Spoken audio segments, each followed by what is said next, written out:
Rikocho na kwa wachni. Ngini wach bar telo ni kata jatend piny Kenya bende no wache. Yie na wachi. Ne wadwa siro buru nyaka dakika mokethore. Okay. Wach bar telo ni kata jatend piny Kenya bende no wache ni sani Raila Amolo Odinga kende manye chal ka gima nyalo yienge. Sani to koro onge ng'ama nyalo yombe modhi tieko kod yugo kinyi saa achiel osetieko ng'wech. Gena dieri ni onge ng'ama nyalo chungi jatend piny Kenya sani.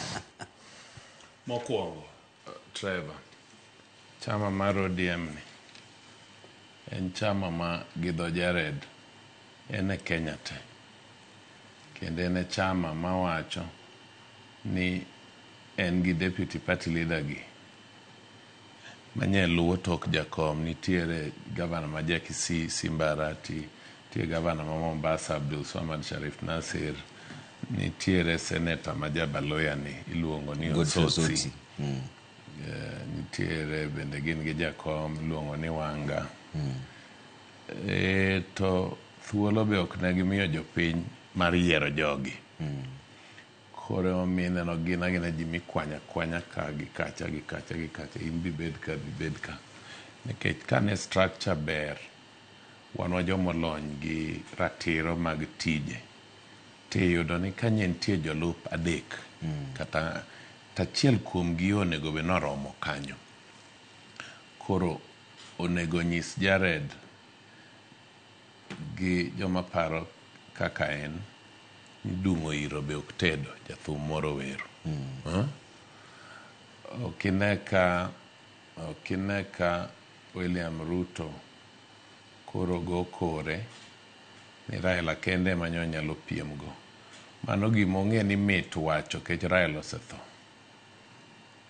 To Raila angima be ok owache kamano. Nikech rekod be nitie e gik mane kata en bende owacho ewi Raila ndalo mane gipiem.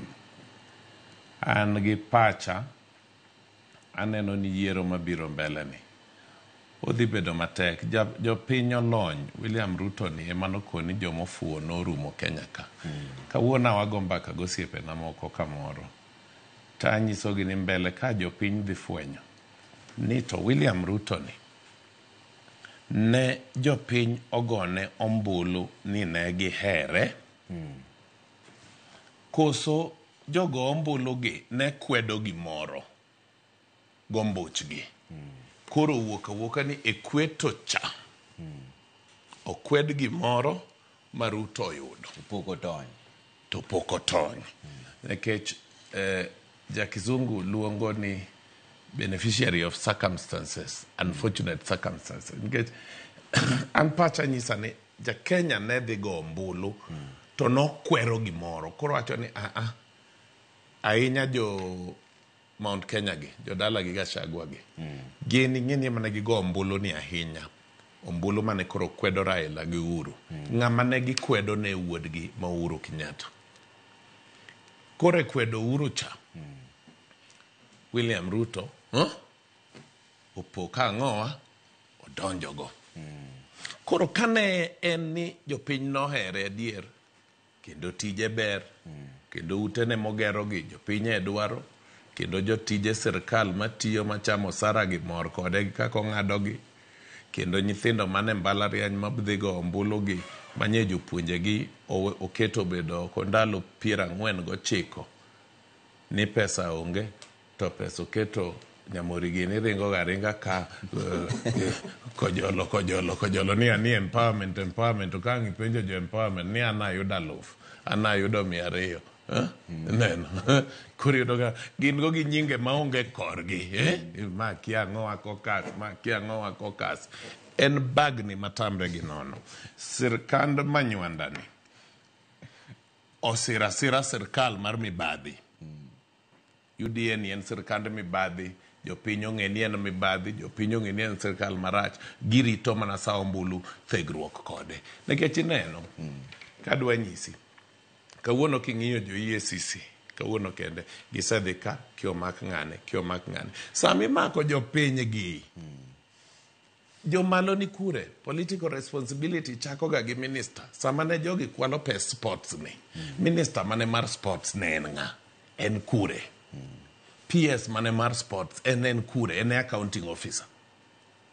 Nyiche waneno jomoko ma koyo chamo kabisa koyud gi yedhe moko e nam chumbi kucho. Chieng'no giringa ahinya pimonwa kaka jo-Navy kia moyudo, kia jo-police moyudo, gigo ni kure. Ing'eni ndalo sirkal mar Uhuru cha. Ne nitie gimoro bilano. Sama ne osiepna Fidel Odinga otho, kinyalo paro around sechego. Ne nitie haul moro maduong' manomaki. Apare nikech anyalo paro nan Mombasa sechego kane wach biro ni Fidel otho. To chieng'no president ne ni Mombasa. No overfly malo ko supervise weng'o cha mar gicha. Ano gima notimore ayanga. Mae joka ema nye waneno ka koyo chamo gine kot gima giwachi onge ng'ama nyalo winjo gik ma giwacho onge. Bose pimnwa ni yedhe gi gin kure. Ncho wacho ni dhi wangi. Warito monde wangi. Ng'eni yot ga bende wil gi mogo mama wadwaro ni jopiny obed gi ratiro gi gigi. Nyamuri sakro